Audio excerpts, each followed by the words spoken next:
नमस्कार दोस्तों, मैं कुंवर जैन सिंह आपके अपने चैनल फाइनेंस की पाठशाला में आप सभी का स्वागत करता हूं। आप लोग कैसे हैं? होप आप लोग बहुत अच्छे होंगे। दोस्तों, मैं इस चैनल पे फाइनेंस से संबंधित डिफरेंट टॉपिक्स पे वीडियो लाता रहता हूं। अगर आपने अभी तक चैनल को सब्सक्राइब नहीं किया है, आप चैनल पे नए हैं, चैनल को सब्सक्राइब जरूर कर लीजिए, बेल आइकन बटन को प्रेस जरूर कर लीजिए। आज मैं बात करने वाला हूँ कि अगर आपका पिछले वर्ष का वेतन, किसी कारणवश से जो वेतन आपका रुका हुआ है, वो अगर इस वर्ष आपको मिल जाता है, क्या उसके कारण आपको इनकम टैक्स डिपार्टमेंट को टैक्स देना पड़ेगा? कैसे उस टैक्स को हम बचा सकते हैं? वो कौन सा फॉर्म है जो सबमिट करें तो हमें हो सकता है टैक्स ना देना पड़े, या उस टैक्स को कैसे कैलकुलेट करते हैं? मेरे पास सबसे बड़ा सवाल ये आता है कि कुछ लोग कहते हैं कि चलिए हम फॉर्म नहीं भर पाएंगे सर, लेकिन मुझे ये तो पता चल जाए कि मुझे फॉर्म भरना पड़ेगा, मुझे क्या पिछले साल के एरियर के बदले में इस साल टैक्स देना पड़ेगा? अगर ये जानकारी मिल जाए तब तब भी मैं आगे की प्रोसेस कर सकूं। आज की वीडियो में आप बिल्कुल समझ जाएंगे कि आपको उस एरियर के नाते टैक्स देना पड़ेगा या नहीं, और उस फॉर्म की भी बात कर लें जिसे कहते हैं फॉर्म 10E। देखिए, अगर आप ये चाहते हैं कि फॉर्म 10E कैसे कैलकुलेट किया जाता है, एरियर पे टैक्स कैसे कैलकुलेट किया जाता है, तो उसे आप कमेंट बॉक्स में लिखिएगा। मैं उस पर भी वीडियो लाने की कोशिश करूँगा। ऑनलाइन पूरी प्रक्रिया है। अगर ऑनलाइन प्रोसेस को भी आप समझना चाहते हैं, कैलकुलेशन को समझना चाहते हैं, तो आप उसे अपने क्वेश्चन के रूप में कमेंट बॉक्स में ज़रूर डाल दीजिएगा। तो चलिए शुरू करते हैं।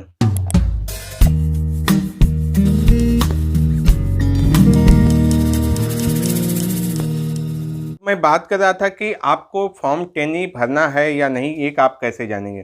देखिए, हो सकता है कि किसी कारणवश आपका वेतन बाधित रहा हो, आपकी नई नियुक्ति हो, इंक्रीमेंट हो, चयन वेतनमान हो, या आप किसी कोई आपका डिपार्टमेंटल आप पे पनिशमेंट हो, उसके कारण आपका वेतन थोड़ा रुका हो, और वह वेतन आपको एरियर के रूप में, बकाया वेतन के रूप में आपको इस साल मिल रहा है, अर्थात तो पिछले साल का वेतन था वो इस साल आपको मिल रहा है।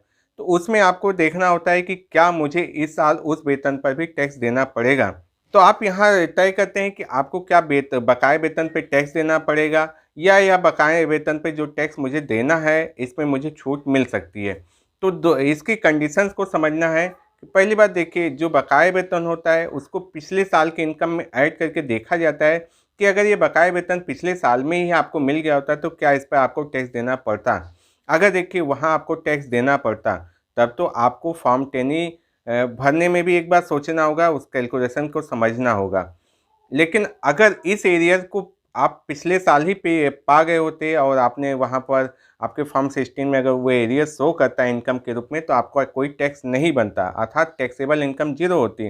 तो उस कंडीशन में अगर इस साल आपको वो एरियर मिला है और इस साल उसके कारण आपको टैक्स देना पड़ रहा है, तो आपको फॉर्म 10E जरूर भर लेना चाहिए। मान लीजिए किसी एम्प्लॉई का पिछले वर्ष जो वेतन था वो 3.5 लाख रुपये था, उसका 1,50,000 रुपये यहाँ बकाया था, जो इस वर्ष उसे एरियर के रूप में मिला, और इस वर्ष उसका वेतन इंक्रीमेंट डीए बढ़ गया, इस कारण उसका वेतन 5 लाख हो गए। अब 5 लाख जो इनकम है इस समय वो टैक्सेबल नहीं है, अर्थात 4,99,999 तक आपको टैक्स फ्री है। तो आप 5 लाख की भी इनकम टैक्सेबल नहीं रहेगी, क्योंकि यहाँ पे स्टैंडर्ड डिडक्शन 50,000 का मिल जाता है। तो ये सैलरी एम्प्लॉय के लिए मैं बात कर रहा हूँ। तो उनके कंडीशन में अगर इस एरियर को 1,50,000 को जोड़ा गया, तो निश्चित तौर पर अगर आपकी कोई सेविंग नहीं है तो आप टैक्स के दायरे में आ जाएंगे। वहाँ पर आपको 20% तो भरना ही पड़ेगा, और प्लस 2.5 लाख से 5 लाख के बीच में 12,500 जो टैक्स बनता है वो भी भरना पड़ेगा। तो इससे आपका टैक्स काफ़ी बढ़ जाएगा। लेकिन अगर यही एरियर इस साल में सैलरी में नहीं जुड़ा होता तो आपका टैक्स जीरो होता।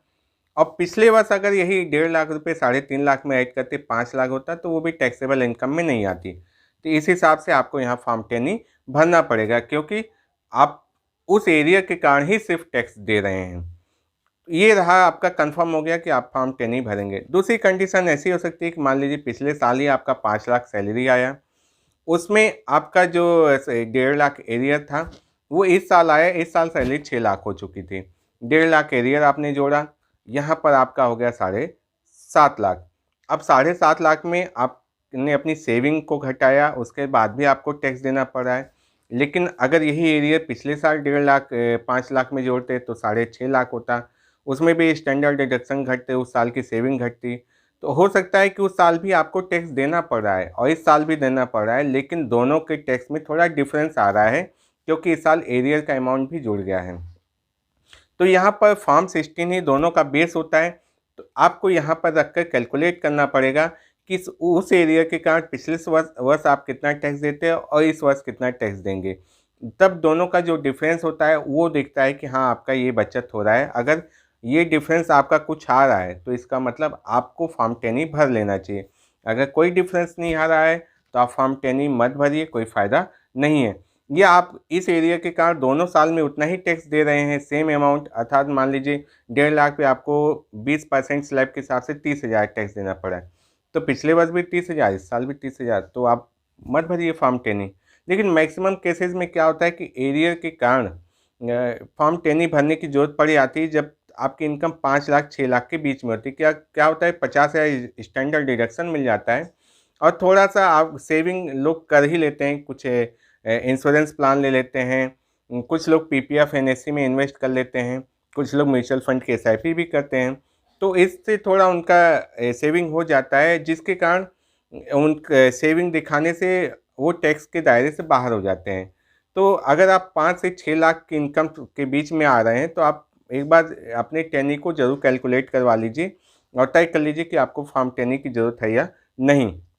लेकिन अगर आपकी इनकम 7 साढ़े 7 लाख से ऊपर जा रही है तो मैक्सिमम केसेस में एरियर के नाते भी आपको टैक्स की ज़रूरत, टेनी की ज़रूरत नहीं होगी। हाँ, लेकिन 7.5 से 10 लाख के बीच में हो, क्योंकि 10 लाख के ऊपर आप 30% टैक्स स्लैब में चले जाएंगे, तब हो सकता है वहाँ पर टेनी की ज़रूरत पड़ जाए, क्योंकि आपके एरियर के नाते आपको 30% टैक्स भरना पड़ा, बिना एरियर के 20% भरते, तो वहाँ पर आपको टेनी की ज़रूरत पड़ सकती है। तो ये अलग अलग केस में डिफ़र करता है, लेकिन आप इसे इस कैलकुलेशन से आसानी से समझ सकते हैं जो अभी हम लोगों ने बात की हुई है। अगर फिर भी आपके कोई डाउट हैं तो उसे आप कमेंट बॉक्स में ज़रूर लिखिएगा। मैं कोशिश करूंगा कि उस पर जल्दी से कोई वीडियो लाकर आपके डाउट्स को क्लियर कर सकूं। मैं दोस्तों इस चैनल पे फाइनेंस से संबंधित डिफरेंट टॉपिक्स, एनपीएस, ओपीएस, आपकी जो फाइनेंशियल स्कीम्स हैं, गवर्नमेंट की स्कीम्स हैं, बैंक की स्कीम्स हैं, उन पे वीडियो लाता रहता हूँ जो आपको फाइनेंशियली फ्री करने में मदद कर सके। मेरा उद्देश्य है इस चैनल के माध्यम से कि मैं एम्प्लॉय, खासकर गवर्नमेंट एम्प्लॉय की मदद कर सकूं उनके फाइनेंस को मैनेज करने में, उनके फाइनेंशियल गोल को अचीव करने में। अगर मैं आपकी अपने चैनल के माध्यम से मदद कर पाता हूं तो मुझे बहुत खुशी होगी। तो अपने एक वैल्यूबल कमेंट जरूर लिखिएगा। वीडियो अच्छी लगी इसे लाइक जरूर कर लीजिएगा। अपने दोस्तों की मदद के लिए इसे शेयर जरूर कीजिएगा। और आपसे जाते जाते रिक्वेस्ट करूंगा, आपने अभी तक चैनल को सब्सक्राइब नहीं किया, अगर चैनल पर नए हैं चैनल को सब्सक्राइब जरूर कर लीजिए, बेल आइकन बटन को दबाकर और ऑल नोटिफिकेशन पर क्लिक जरूर कर लीजिएगा, जिससे मेरी कोई भी वीडियो आपसे मिस ना होने पाए। चलिए दोस्तों, फिर मिलेंगे किसी और पाठशाला में ऐसी इन्फॉर्मेशन और नॉलेज के साथ। तब तक के लिए नमस्कार।